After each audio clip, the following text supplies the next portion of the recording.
Hey guys, this is Paulo with Meditation Amsterdam, and today we get to talk about chakras. Now, I must first make a disclaimer, which is that this explanation about chakras is purely based on my experience and my current understanding on the topic. It is not based on yogic literature, although, of course, if you talk about chakras already, the mere mention of that is kind of yogic in nature. But this is not a traditional explanation, and in fact, it is an explanation that I've not really heard out there. It is a kind of insight, and I wanted to share it with you guys because I think it can really help to clarify the self-cultivation and self-realization process by bringing to light what it is that we're trying to do. Now, I didn't believe in chakras up until a few years ago because I had never felt or experienced anything that resembled a chakra. I have never seen one in the sense of having a visual representation that you see on the yogic books. It seems like you get to see them once you go deep enough that they acquire a certain visual representation in your mind field. But I've definitely felt them. They seem to be consisting of nervous plexuses in the body that are processing information. And the big insight that arose for me in the last few weeks is this notion that chakras act as sort of gatekeepers or switches between different realities in our psychosomatic system. Now, those realities could be seen as spiritual realities or esoteric realities or realms, but they could also be seen as more simply psychosomatic realities that are part of our makeup as human beings and which are fragmented because of the way our nervous system is fragmented. And that's what I wanted to get at with this explanation. Now, in the traditional literature, there are 7 chakras, which starts with the root chakra at the base of your spine. Then there is the second chakra underneath the belly button. There is the third chakra or Manipura here in the solar plexus.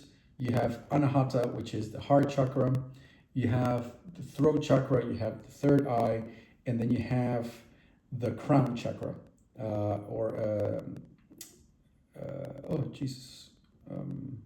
Name escapes me right now.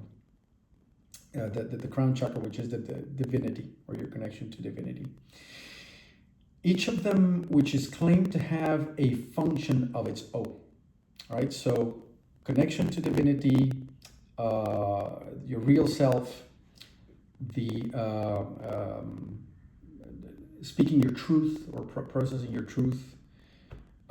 Emotion and love, Manipura here, talking about your center of power, the chakra, second chakra about sexuality and reproduction, and the base chakra is the ground and survival.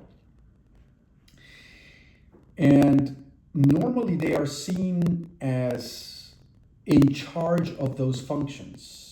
And we tend to spend a lot of time talking about how that chakra has that particular function and it needs to open to do the function well. But I want to take a different take, or I want to elaborate on a different take, which is the chakra and its function as a gatekeeper between the chakras that are above and the chakras that are below. A kind of hinge or a switch or interrupter, which when open, does not allow information to flow through, and when it's switched on, or when the switch is closed, it allows information to flow through, and then that's when the chakra is open. And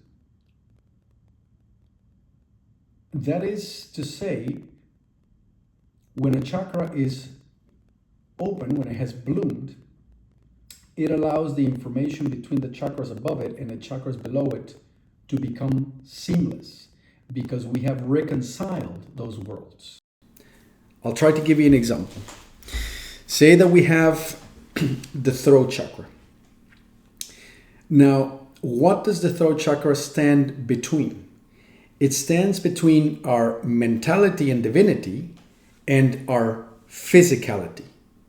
Okay, everything below the neck is our physicality. Everything above the neck is our mentality and our divinity. The throat chakra is therefore the choke point, literally, between the fact that we have a mental self and that we feel like our egoic sense of self in the mind, all our thinking, and the fact that that mental self lives in a mental world which is mostly imaginary, is made up of memory, imagination, mental rumination, ideas, concepts, the rest of that entire reality up here, and also divinity, which is even higher, way less tangible. And the fact that all that mentality is, to much of its reluctance, fully embodied in a physical self that lives in a physical world. You see? And the throat chakra stands right between those two things, between mentality and all our physicality. Now, opening the throat chakra, therefore, is not so much the ability to speak our truth, and that's when the chakra is working properly. It is the reconciliation of mentality and physicality. You see? When we contend with those apparently exclusive or paradoxical realities of pure mentality, imagination, conceptual thinking, whatever, and mortality in the physical world and three-dimensionality where things hurt and there's a body that gets ill and that relates in a physical sense, when we manage to somehow reconcile mentality and physicality, then the throat chakra goes, okay, this system now has reconciled those apparently discrepant realities, that apparent contradiction or paradox has been reconciled. I can now open. Until those two realities have reconciled, I will stay closed. Because if I open, the system will collapse. It doesn't know how to reconcile these two things. So I better stay closed. In other words, the chakra is a choke point that's trying to protect you. It's a gatekeeper that goes, this system doesn't know how to reconcile these two things. I'll stay close until it learns how to do so, to protect you. Right? So chakras form as gatekeepers or choke points to protect information that the psyche cannot process yet. You could see them as that. Let's take the heart chakra as a different example of this. Well, the heart chakra is trying to somehow reconcile higher intelligence, in other words, expression, mentality, divinity, with lower intelligence that has to do with movement, digestion, sexuality, physicality. You see? And as such, the heart chakra is the choke point between higher intelligence and lower intelligence. Now, that's quite a hinge. That's why the heart is such a contentious chakra. It's trying to reconcile everything about us that is longing for communication,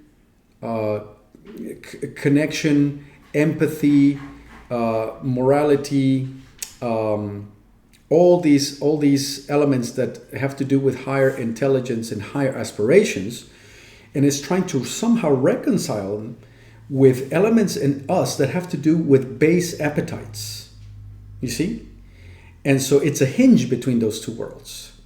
And it stays closed until we have somehow colonized all our base instincts. We have somehow created an alchemy between inside those base instincts and somehow reconciled the fact that we are a system that has both higher aspirations and lower appetites. And the heart chakra is the hinge between those two. And we could try to simply open the heart through love and just like, yeah, I'll try to be more loving, whatever, focusing as if it was the function of the chakra to somehow do something. But in reality, if we see the chakra as a hinge between those two worlds, then we'll come and recognize that the heart chakra will stay closed so long as we have not reconciled lower and higher nature. the apparent paradox between those two. Very good. Let's take Manipura, the center of power. Well, the center of power is trying to reconcile what exactly? It's trying to reconcile the fact that we are a being that is emotional, communicative, and intelligent, with the fact that we are a being that also wants to reproduce and act and root itself into action and mobility, literally our legs, our root, our connection to the world, right? Now, if we haven't reconciled those two things, if our emotions cannot find executive expression in our reproductive and executive powers, as in like rooting in physicality, we have not reconciled the fact that our emotionality and our sexuality need to be somehow reconciled, and that sexuality also needs to be reconciled with mentality, right? So this big division between thinking, feeling versus reproductive needs and the desire to subsist, if you will, on a rooted physicality, then we're not going to feel power. We can put it the other way around. Our emotionality and mentality wish that things would always go well, but we have to contend with the fact that we cannot reproduce always in the way that we want, and that our physicality presents limitations that we need to contend with. So our center of power is a reconciliation between what we think and feel and what we can actually execute and enact in the world in terms of reproduction and survival. Yeah? And until reproduction and survival have not been reconciled with emotionality and mentality, power will not be available to us. And that's why Manipura chakra is also difficult to open. It's trying to reconcile between those two things. Let's take the next one in line.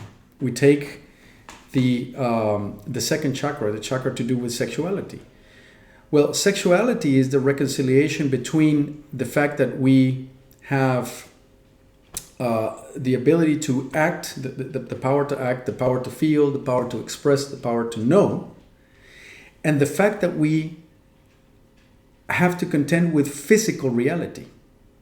And that contending with physical reality, all these upper centers want to preserve themselves, but physical reality is going to kill us. And therefore, there's a drive to reproduce. And the second chakra is that drive to reproduce, which is trying to be a hinge between physical reality and physical mortality, and the fact that we seemingly can act, feel, express, and know. And it's trying to reconcile those two things. So we need to reconcile our mortality with our doership, our emotionality, our ability to express, and our ability to know, and our divinity. Right? So the second chakra is a hinge between those two. And the first chakra is a hinge between all the upper ones and the fact of crude physical reality. Pure, crude, murderous physicality and everything else that we are. The root chakra is the hinge between those worlds. The third eye is the hinge between the fact that divinity is and the fact that we have found ourselves, to much of our reluctance, in a human expression. Right, so that's the third eye. It's trying to broker between those seemingly discrepant realities. So I think that there is a problem, if you will, or there's a missing part of the puzzle if we are trying to work on chakras, ignoring the fact that the chakra in itself is not that interesting. Its function, of course, is interesting, right? Expression, love, and all these kind of things. But that you cannot see the chakra in isolation, that it is perhaps more conducive to see the chakra as a gate between seemingly discrepant realities that the different part of our system is trying to process. And that is in reconciling discrepancies. I heard Angelo Di Lullo say that when we are enlightened, we are living in pure paradox. That's a beautiful way of saying that we are the living reconciliation between different levels of reality in our body. And that when those different levels of reality have become reconciled, then there is no need for the chakra to be a choke point anymore. It doesn't need to be an interrupter.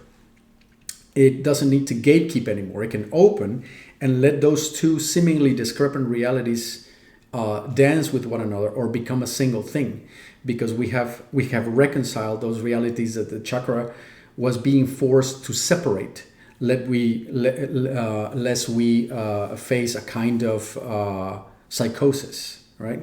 So we need to drip feed psychosis, or we need to stand in the discomfort of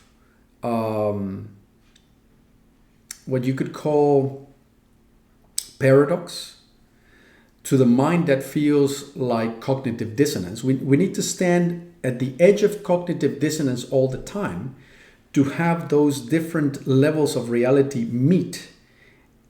And if we do that enough, if we contend with that discomfort enough, then we allow those seemingly discrepant or those seemingly paradoxical levels of reality come in touch with each other, and then the chakra serves as a closed circuit. So when the chakra opens, ironically, then the circuit closes and the information can flow right through. But really the job of the chakra is to serve as a hinge or a gatekeeper while those different levels of reality have not become reconciled in our psyche, through the work of embodiment, through the work of knowing how to regulate our nervous system, so that we can contend with the discomfort of paradox, with the discomfort of cognitive dissonance, fear, facing our fears. Facing our fears is nothing other than allowing the system to connect discrepant levels of reality inside us. And once we have done that, then the chakra can open, because it knows that the work of reconciliation has happened between, let's say, mentality and emotionality, right? When mentality and emotionality have been reconciled, then our truth can be spoken, and the throat chakra would open, for example, right? So there's no, oh, my heart says this, but my head says that. No, the heart head or the heart mind had become a single system, and there's no need for a choke point to keep them separate anymore. So you could see chakras as choke points or gatekeepers that indicate whether you have reconciled different levels of reality in the system until the whole thing becomes fully integrated. Personally, I've not heard it explained that way. I've always typically heard chakras being explained as something that needs to be resolved in and of itself. But I think it's nice to see how chakras can be connection or choke points between levels of reality contained in our psychosomatics, and that's something that I don't know. I just found that helpful and interesting, and I hope you found it interesting as well. And to that point, do share in your comment section what you make of this interpretation of the chakra system.